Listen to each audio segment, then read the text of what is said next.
from all around Geelong. And welcome back this afternoon. It's all back in action again with the home and away games returning after the interleague game last week. And it's out at the Kevin O'Leary Oval at Richmond Crescent. The East Geelong Eagles in the 94.7 match of the day, taking on the Inverleigh Hawks, who have come back in a little bit of form lately, Eric, haven't they? Yes, a little bit, Dick, but East Geelong still in touch with the top five, need to win today. They welcome back Chalice, who would have been a handy player last week in the interleague. Primke, Johnson, O'Toole, recent returns to the side. They make East a much stronger team. Inverleigh, competitive for the last game against Belmont. First half, then they faded. They've always been competitive at Richmond Crescent and would need their top players to perform at their best to win today. I would suggest that East Geelong might win this and win it reasonably well. There's something going on here, mate. How do you work out they're back into form, Inverleigh? They haven't won a game. I don't know, but she hasn't got a GPS system. She's heading for me now. Yeah, well, what's going on here? Yeah, I don't know what's going on here, but hang on, there's something going to happen here. Unbelievable. Hurry up. Look at that. Absolutely technology at its greatest. Unbelievable. Look, I tell you what, I'd like to see How do you do that? It's pretty easy, mate. You go, I'd like to see the look on KO's face when we get there, actually, because he's not happy with us going out there. But as you're very close and got to move away very early after the game, it's an ideal game to go and see. I think East Geelong is starting to get it back together. And I think with Primke back, hopefully, Ricky O'Toole kicking 7 last week, I've just got this funny feeling. I think East Geelong can go on and beat Inverleigh out there.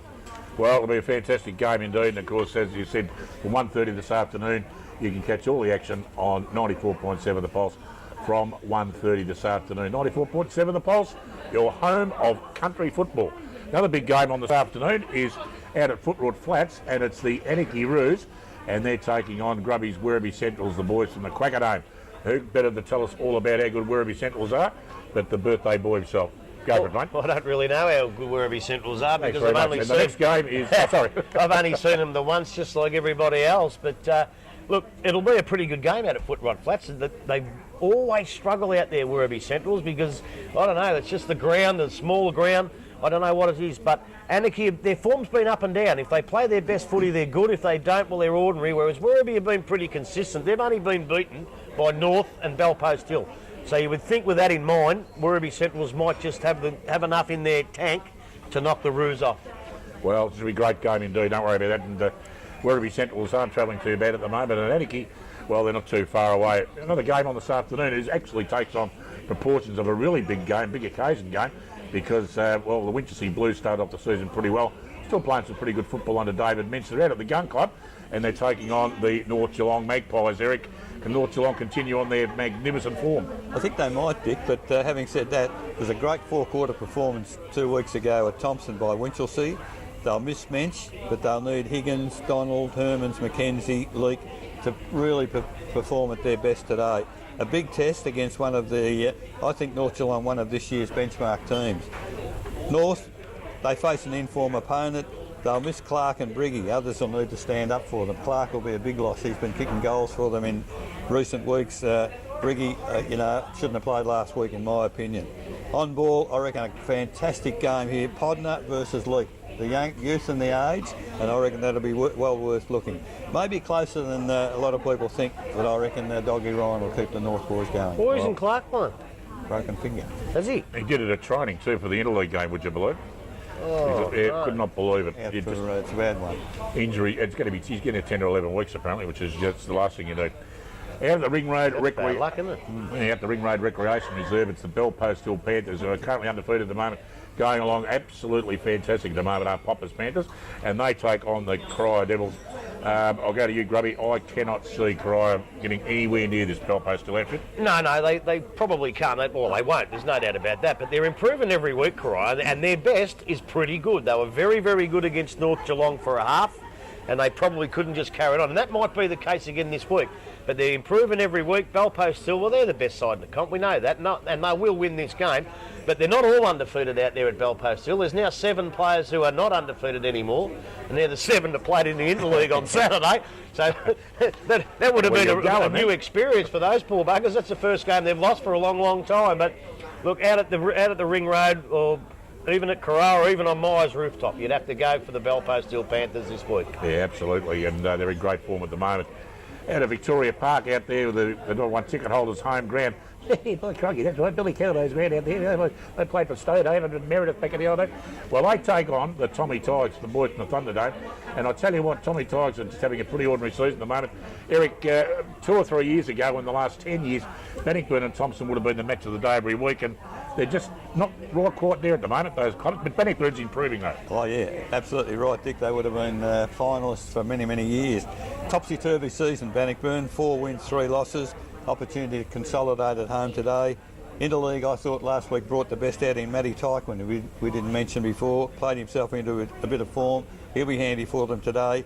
If they run their small forward line, as they did a few weeks ago when we were out there, they'll really cause Thompson some problems today. Disappointing loss at home to Winchelsea for Thompson last game. My book, Jackson McLeod, best player for Geelong last week in the Interleague, and he's got to produce that form today. No Luke Forbes, but a lot of pressure on the other players. I think Bannockburn might win this. Yeah, I think Bannockburn might be too good too, and the Tommy Tigers struggling a little bit at the moment. The last game on this afternoon, and it is the Geelong West Cheetahs, and they take on the Belmont Lions out at the Church Street Oval. I'll go to you, Grubby. Belmont Lions to give them any show, or the West are going to continue on their good form? Well, before I do that, haven't you got an announcement there to make about the game? Yes, I have, yes. Nothing like technology, folks. It's called an idiot sheet, and I don't know how they named it, but I've got to read it out. I do. Thank you, that'll do. It's your birthday, be nice to me. Now, it's the inaugural Jets Cup that this game is being played. The Geelong West Lions playing the for that game of the Jets Cup. You know who Jets are, don't you? Yeah, Jets, actually, of course I know. You and me go there every week. Have a look what it's done for us, Jets Fitness. Absolutely. It's done a lot for us. So. Walking testimonial of the gymnasium, I'll tell you what, magnificent. I always reckon gymnasiums are full of people who don't need to go to the gym. That's my theory anyway. Well, there you go. Well, they take on the Belmont Lions for the inaugural Jets Cup. So who do you reckon's going to win that, mate? Well, I think West will win it. I think they're playing well enough. They're sitting up fourth on the ladder at the moment. And if they drop one of these games, they could easily go out and not play finals. They can still play finals, West. And if they're going to do that, they must beat sides like Belmont. I know the Pop-Top's back and playing well. He's kicked a few goals on the way back, and he's one of the best players in the comp. And I like being the Indigenous round last week. I like, is it Lovett Edwards or Edwards Lovett? Or I've seen him a couple of times and he looks good too, but at this stage I would say too much to play for, West. And I reckon Nick Washington, who is my favourite coach in the league, as you know, Eric, I reckon Nick Washington will have them up and ready and they'll win this game quite well. And Harrison's been kicking a few goals for West, has he? He's just come back too. He's come back too, and he's kicked a couple. Well, kicked 4 or 5 in his first week back too, so very outstanding player he is too. Wonder what happened to the bloke from Belmont Lions, their floor manager might be able to help us out. Fiery Freddie Logan. What happened to him? He's where? Queensland. Oh, Queensland. I thought you said he went to Queenscliff. That's why I went, what's he doing down the Bellarine League? Okay, he's gone to Queensland, that's fair enough. But Fiery Freddie, he can get a kick, don't you worry about that. Well, that's just about it for another show, folks. And it's been a great morning. We've had a bit of fun here with Grubby with his birthday, which was last Wednesday, of course, and it was a great day. And I know that it was good of him to come down today. He's been celebrating the last 2 days.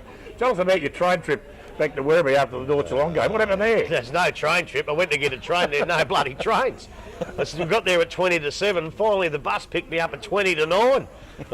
Nothing like public transport. With a couple of Sudanese Sheilas on each arm, telling me that the bus is definitely going to come. Otherwise, I would have tried to walk home. But Fano offered to pick me up, but he'd had 7 glasses of wine, so I don't know how he was going to do it. Good on you, mate. In the end, I got home all right. Mate, have a great call this afternoon, you guys. Eric, enjoy yourself out at the Richmond Crescent ground. Thanks very much, Dick. And Grubby, half-time, Mrs O'Leary's magnificent breasts of chicken sandwiches. Oh, can't wait. Those? Can't wait. Good on you. And a big cheer out to Christine O'Leary. She does make the best chicken sandwiches in Geelong. Don't you worry about that. Enjoy your footy, folks, and stay tuned for Daryl Pittman and the boys for the footy show. Great show, that. And we'll catch you all again next Saturday morning. Bye for now. Raiders from all around Geelong, I'm here to tell you how football is strong. Bounce the ball, let's get into it all until the final side. No team can fall, fight to win, risking head and share.